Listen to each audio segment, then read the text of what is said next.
wanted the best? You've got the best podcast, the hottest podcast in the world.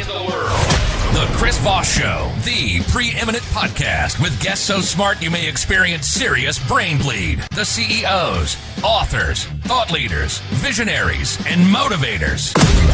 Get ready. Strap yourself in. Keep your hands, arms, and legs inside the vehicle at all times, because you're about to go on a monster education roller coaster with your brain. Now, here's your host, Chris Voss. Hello, this is Voss here from the ChrisVossShow.com. Ladies and gentlemen, the earliest things that makes official. Welcome to the big show. As always, the Chris Voss Show, for 16 years and 2,800 episodes, has been bringing you the most amazing minds, the most amazing stories that uplift your life and make your life better and all that good stuff. Today, we have an amazing young lady on the show. We're going to be talking about her book, Organizational Freelancer, out July 10th, 2025 by Tracey M. Batacan. And we're going to get into it with her and all that good stuff. And as we do, make sure you're for their family, friends, and relatives to the show and all that good stuff. You know the drill. Opinions expressed by guests on the podcast are solely their own and do not necessarily reflect the opinions of the host or the Chris Voss Show. Some guests of the show may be advertising on the podcast, but it is not an endorsement or review of any kind. She is an innovative digital communications professional who leverages her talents for a variety of projects. She is currently serving as the Adjunct Professor of Communications at Trinity University, DC. She teaches graduate and undergraduate courses in leadership. Clearly, I need some classes in pronunciation. Communications, crisis communications, strategic communications, and more are some of her courses as well. In her spare time, she writes blogs regarding organizational communications, strategic communications, and leadership, as well as photographs special events. Before her current role, she worked for 2 decades in digital media public affairs for federal agencies and private sector organizations, including the U.S. Coast Guard, the Bureau of Alcohol, Tobacco, and Firearms, Federal Protective Service, Digital Media Program, FEMA, Verizon Communications, and during her tenure, she was recognized at each organization for individual employee and team recognition awards. Welcome to the show. How are you, Tracey? Thank you so much, Chris, for having me. I'm doing well. How are you? I am doing excellent. It's wonderful to have you as well. Give us any .coms, websites, social media, wherever you want people to get to know you on the interweb. Yes, so I am available on Instagram, X, Twitter, also on Facebook and LinkedIn, and it's under my name and Organizational Freelancer. All right. And so give us a 30,000 overview of what's in your book. Absolutely. So the Organizational Freelancer book is based on some blogs that I wrote to help me kind of process, innovate, and create solutions to workplace challenges. Everything from budget issues to resources and staffing to how do we turn something around on a dime and we have 2 people in the building. Turn something around on a dime. So what prompted you want to write the book? So I'm glad you asked me that question. One of the reasons I wrote the book is I ran into a variety of situations where the different organizations I worked for had great ideas and opportunities to get things done, but they lacked a variety of things like budget, staffing, creative tools, and they needed to get it done professionally and in a timely manner. And that made me think, okay, how do I solve these problems? What can I do about it? And as I was coming up with creative solutions, I said, okay, I'm just going to write a blog about it. And that turned into me actually writing a lot of those blogs and getting them published on the Federal Communicators Network. And some of it is based on some of those published stories. And one of these narratives are still relevant now. They're still relevant now because at the end of the day, the path forward for your career and for you to have life balance isn't what it used to be. Like in my parents' generation, it was a straightforward, you're with the same organization for 30 years. And then at the end of that time, you get this amazing retirement party and you're on to your next adventure. And the time that I have seen in my career, it's one of those things where you're looking at ways to go a different path. It's not always straight. Sometimes the investments that you need to make to actually do the biggest bang for the buck is also investing in yourself. That includes paying for your own training and educational opportunities, and then bringing those lessons learned back to your team, back to your organization, to help them achieve their goals. Organizational Freelancer. And was that the work that you were doing for some of the organizations we mentioned in your bio, or are you working directly with them? Or how did you develop this concept of the freelancer, organizational freelancer? All of the lessons learned in my book are based on the different organizations I worked for. And what ended up happening is that I belonged to an established team, either in public affairs or communications. However, as you may know, organizations have communication needs that go far and beyond the actual communications office. And so what I ended up doing is saying, okay, I hear that some people have needs. They don't have the staff to get things done. What can I do to help? That led to collaborations and creating new things. For example, one of the challenges that I was able to help out with is that one of the organizations I worked for didn't have a way to enhance how they create content, create an editorial calendar, and then get basically their digital products out in a timely manner. Their turnaround time was somewhere between 3 months to 4 months before something got published. And so it wasn't in my job description, hence the organizational freelancer part, to do that. Somebody else was responsible for strategy. And I said, hey, let me go ahead and help out with this. I could help enhance how we can do editorial content, get content out within 3 to 4 days. If it's social media, we could do it in 48 hours. And that includes leadership, approval, and buy-in in a timely manner. Leadership and buy-in.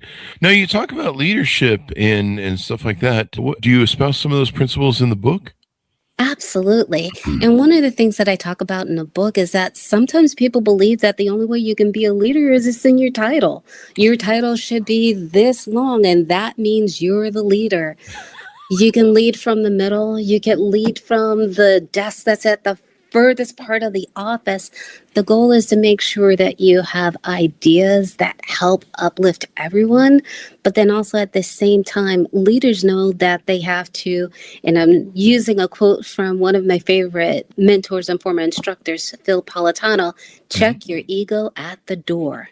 Oh, I like that. Check your ego at the door. I think that's what everyone tells me.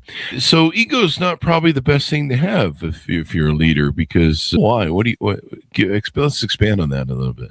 Absolutely. So when you come into a project, especially as an organizational freelancer, where basically this isn't your primary responsibility, you have to do a few things up front. Once, make sure you get your leadership's buy-in that you're going to try something new that's going to help out the entire organization. 2, find people who are willing to donate their time to help out with the understanding it's not about me, it's not about you, it's not about them, it's not about an award at the end of the day.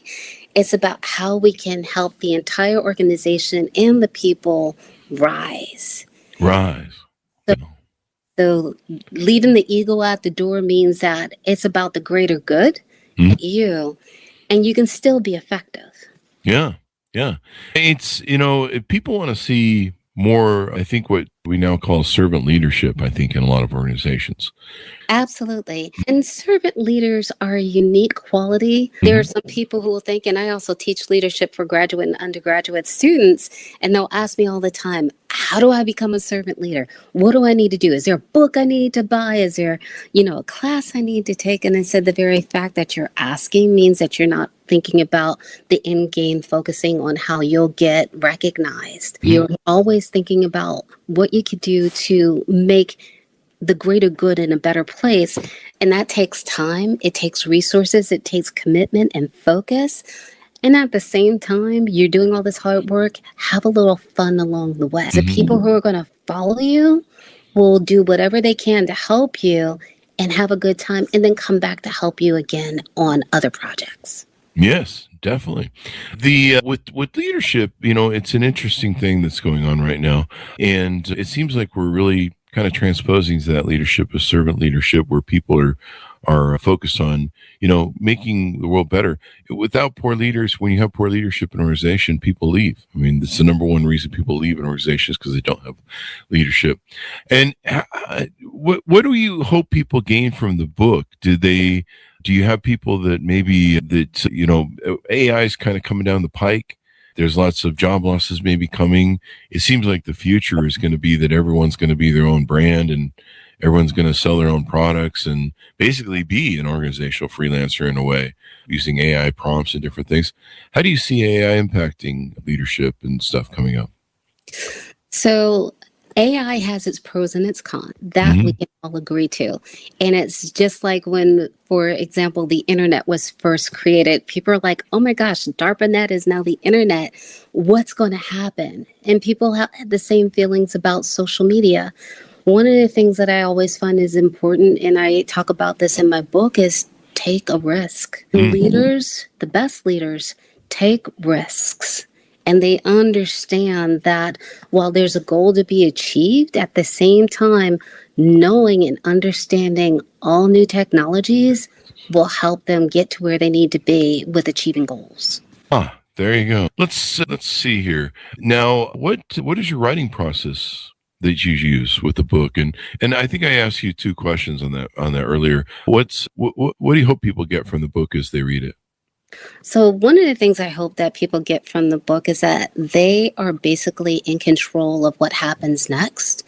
And that means that sometimes, for example, like I said, with my parents' generation, some people think I can only be a communicator. I can only be a special agent. I can only be whatever they studied in college.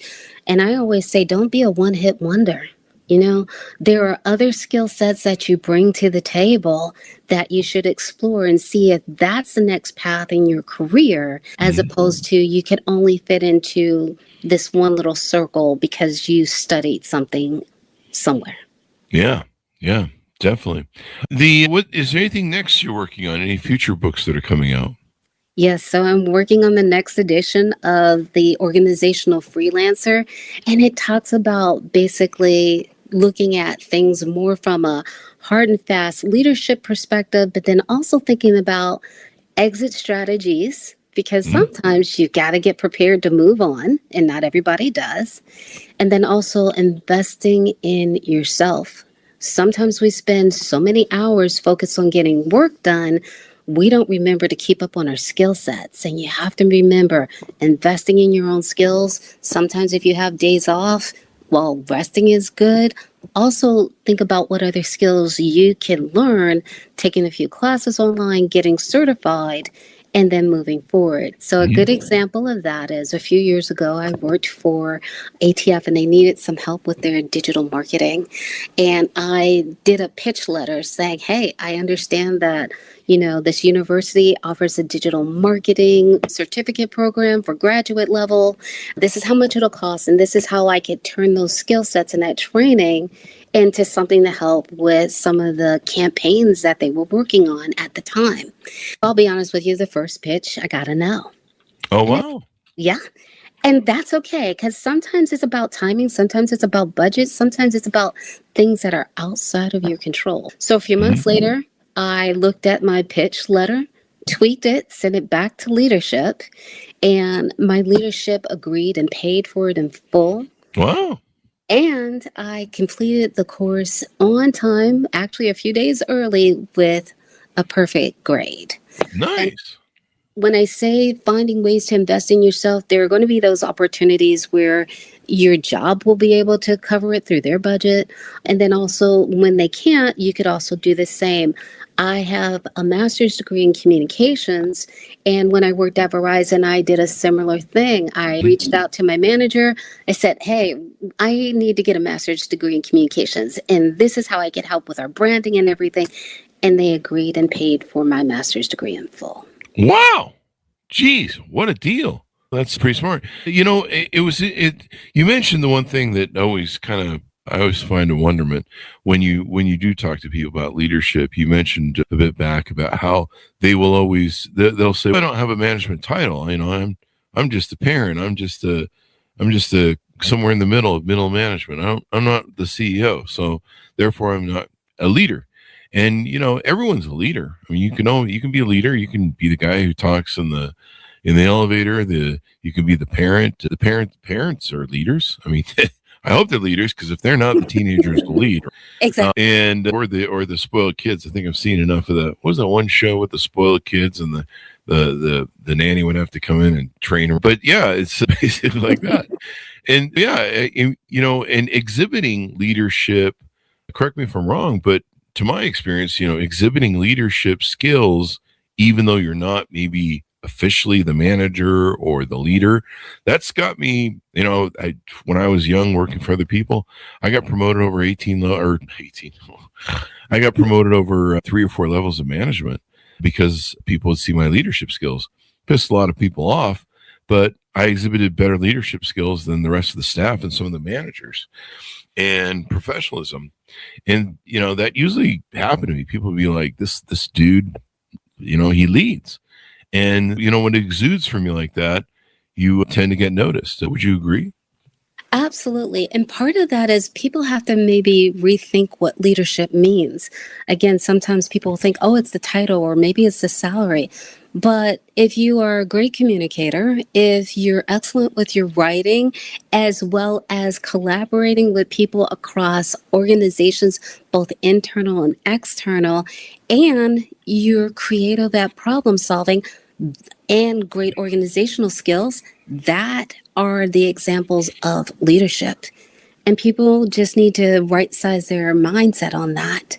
Yeah, it's something where, if people don't see you as a leader, and that's what leaders watch. I watch for people that exhibit leadership skills, that can build teams, that can be lifters. You talked about, it was interesting when you talked about how when you approach different people and stuff, you approach them with the attitude of, how can I help your organization? How can I help you do better? I remember there was a story. God, who was it? It was an old radio guy back in the day, but he was a motivational radio guy. He's one of the first of them. And he used to tell the story about how during the Great Depression, everybody was, hey, I want a handout. Hey, I want a paycheck. Hey, give me a job. Give me a job. I need a paycheck. I need a paycheck. And instead, this one guy, he survived the Depression by going to stores and going to places and businesses and being like, how can I help you? Is there a way that I can help you and help you make more money to where you could possibly offer me a job? And he would focus on the service first. That's what a lot of entrepreneurs do. Entrepreneurs, we look at a widget or a service widget and we go, I think I can make that better. And we build something better that maybe improves the quality of life better, far more than that original product did. And then we're paid in direct proportion to that. But we have to do the work. We have to do the service first. We have to show people that there's going to be a benefit to their lives. But having that attitude, I think, in working for people or wanting to work with people when you approach them to interview and stuff, as to how can I make your business better?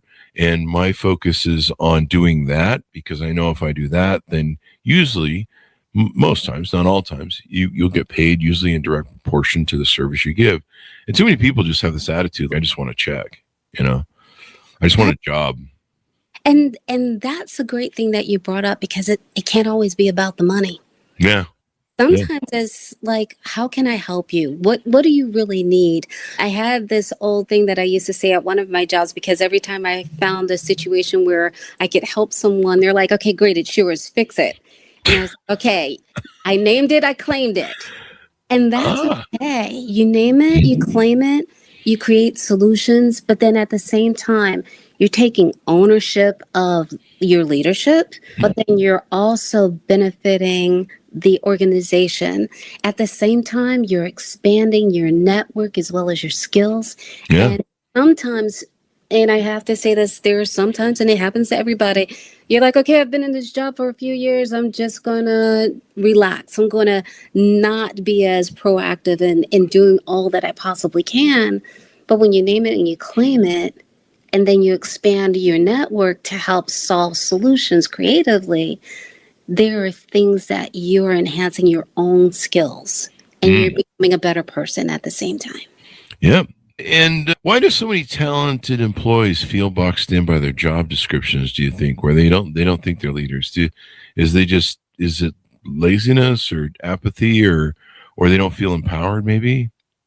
So it's a variety of things. And some of them you just mentioned, some people don't feel like they're empowered. Like maybe they try to reach out to their leadership with solutions and they get shut down. And so they kind of give up instead of trying it again. versus something that I haven't mentioned before when I was trying to get that digital marketing certificate. I got to know right up front. And I was like, okay, what do I need to change? How do I fix my approach? What worked? What didn't work? And let's try it again. But then also at the same time, it's about making sure that when you come up with solutions, you're saying, hey, I understand this is a problem. This is your pressure point. Here's how it can be fixed, and here's a budget. And so one of the things I've always done is once I'm tapped to actually work on a project, I create a mini plan and I give it to leadership. And I'm like, okay, Wow. it's less than 2 pages. Here's the budget, here's the resources, and here's the timeline. And then that way they know I'm being serious. So when Yeah. it comes to solutions, back it up with a plan, and it doesn't have to be 50, 60 pages long. I love that. I mean, you're basically pitch decking how to improve the organization from within the organization sort of thing. Absolutely. And pitch decking is one of those arts and skills that Wow. people need to practice on a regular basis. And it could be something as small as, hey, I came up with this idea and I know this project is going forward. I would like to have a seat at the table. I want to be a part of that team. Or if there's a video shoot that's going on and they don't have a script writer, put your hand up and say, hey, I have some script writing skills. I'm an excellent writer. Can I take a stab at it and go from there? I love how you bring the plan because everybody's, hey, I got some ideas. I've been CEO all my life, and everyone always has a plan, especially when it involves paying them your money. Everyone has a plan until they get punched in the face, as Mike Tyson would say. And he's the guy who can say that, right? Yes. Because if he punches you in the face, you're probably not going to have any more plans ever, really. You're just going to be in a hospital bed going, I can't feel my legs. Anyway, but yeah, I love how this approach that you have to this because you're really focused on service, and you can see that. I mean, you're not just coming with a hand asking for a handout and going, can I get a job? And I've got some good ideas. And people are like, well, what are these good ideas? And I'm like, I'll tell you over time. Absolutely. And part of that is also paying it forward because once you've had a successful track record of being an organizational freelancer, don't forget there are people who are coming up who need someone to help mentor them. And so I can honestly say I had great mentors along the way, but at the same time, I also mentored other people who are trying to find their footing in their career, whatever it looked like. And some of them, maybe they didn't want to be in communications, but maybe they were better off in public health. Maybe they were better off in some other industry. And having those hard conversations, mentoring people and listening will find their path too. Yeah. I just tell people get the hell out. No, I'm just kidding. But no, it's finding things that work. But I love how you present it to them because then it's easy to understand. And they can imagine in your pitch deck, you kind of show them the value of the return on investment and working with you and having you run the project. Absolutely. So a SWOT analysis, which talks about strengths, weaknesses, opportunities, and threats, are always part of the plan. Because if people only hear the good things that could come out of it, then they're not prepared for what ifs. And even if you have the best laid plans, what ifs sometimes find their way in there. So planning ahead for if there's a possible threat, if there's a possible weakness. Some weaknesses could be you don't have enough funding to get everything done with a 10-person team. Hey, can we do this video shoot with 4 people? Absolutely. Okay, what if we need to get something done, but maybe there's a shutdown going on? Let's prepare as much work in advance before the shutdown happens. Or like when I worked at Verizon, we would have strikes. What can we get done before everything stops? And then that way, when we come back, we can pick up and we're already ahead of the game. Yeah. And so you're thinking about all these things. And the fact that you present this, I don't know. In all my years of business, no employee, I've had employees pitch me stuff and it's kind of like a loose frame of, if we do this, we'll do that. And, sometimes I've green lighted those projects, but the fact that you're bringing like a whole pitch deck and a plan, that's got to stand out so much as leadership and just having a professional, intelligent business acumen. It's got to really stand out because nobody does that. Like right away, people would be like, this person's smart. We need to do something with this person in the future coming up, because no one does that. I mean, no one does that. But, this is the future of freelancing, I think, with what's going on with AI. We're seeing all these layoffs. We could be entering another, turn, kind of like the 2008 recession crisis with what's going on here in 2026. The economy is definitely happening, cratering, and we're seeing the layoffs from it. And usually what comes from times like this eventually are, new ideas, new companies, new innovations, new businesses, new ways of doing things. We saw that in 2008. 2008 inspired social media and all these different companies that now rule the world, Facebook, Twitter, all these things. And, so we'll see where that goes from there and how it all turns out. But I love how you get people to do this, because it can give them some tools to compete. And like I said, when you meet someone who's focused on your organization and results, that really helps. I remember one time when I was young, this is before I really got good at business and successful, I'd done several startups, and I remember going to it was a guy who had a big rent-a-center. I think it's one of those nationwide rent-a-centers. It was the owner. I personally hire everyone. I'm like, wow, okay. And he I came in and he wanted, someone who would eventually grow through his organization. And he's like, why do you want to work for me? And I go, I want to be like you. I want to be an entrepreneur. I want to become successful. And so I want to learn from smart people and grow. That was definitely the wrong answer, because he looked at me and he goes, I can tell you're an entrepreneur type. He goes, listen, I'm looking for someone who's going to come to work for me for life or something close to thereof, and somebody who's going to be a good worker. And you're focused on starting your own company. You're eventually going to leave me. So if that's your vision, and I think you could tell, he goes, if that's your vision, you need to go pursue that vision. So he handed me that thing. It kind of hurt to get rejected, but in the long run, actually worked out well, because I don't know, probably still be slinging furniture there at the Rent-A-Center. As we go out, anything I haven't asked you about that you want to tease out about the book to get people to pick it up? Yes, I was going to say, everybody, if you want to spring into action and get your path started on where you want to be with your career, check out my book on Amazon and Kindle today. And remember, one of the things that I talk about in my book is, when was the last time you had fun at work? What? Yes, because work can be fun. So, Chris, my question for you is, when was the last time you had fun at work? I have fun every day. I have fun when my guests come on and I make them laugh. I actually have fun with that. It's not like a professional, okay, make the person laugh so that we have a good show. I actually like entertaining people and telling good jokes and stuff. I mean, the podcast just fits right into how broken I am inside. So I love it. I love hearing people's stories and their journeys of life too. I mean, I find that endearing, because, people are interesting, the different paradigms they have. And I learned so much on the show.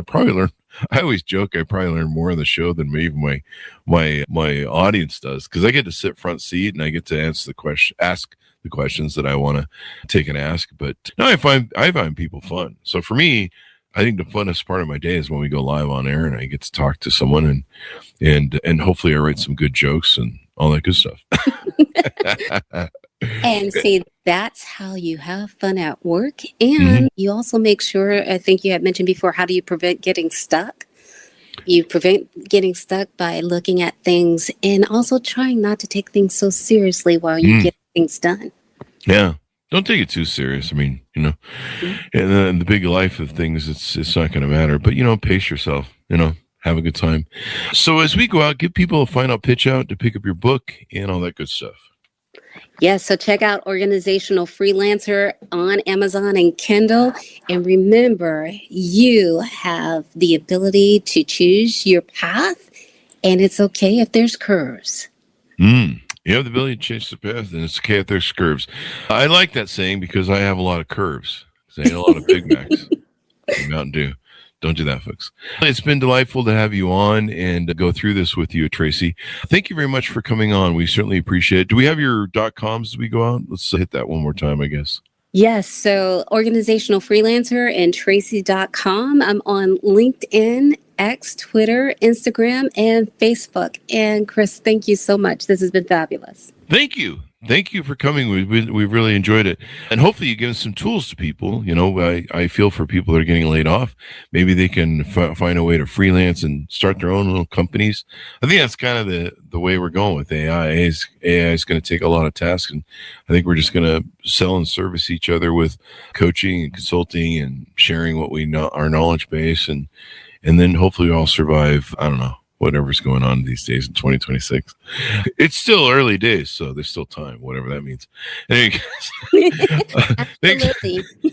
That's why we're bringing entertainment. There's a war going on right now, and so if you're watching this 5 to 10 years on YouTube from the depths underneath the Terminators roaming around like in the movie, that's what was going on.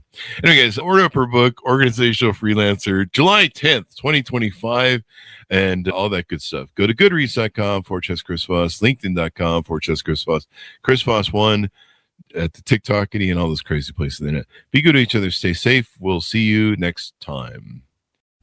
You've been listening to the most amazing, intelligent podcast ever made to improve your brain and your life. Warning, consuming too much of the Chris Voss Show podcast can lead to people thinking you're smarter, younger, and irresistible sexy. Consume in regularly moderated amounts. Consult a doctor for any resulting brain bleed.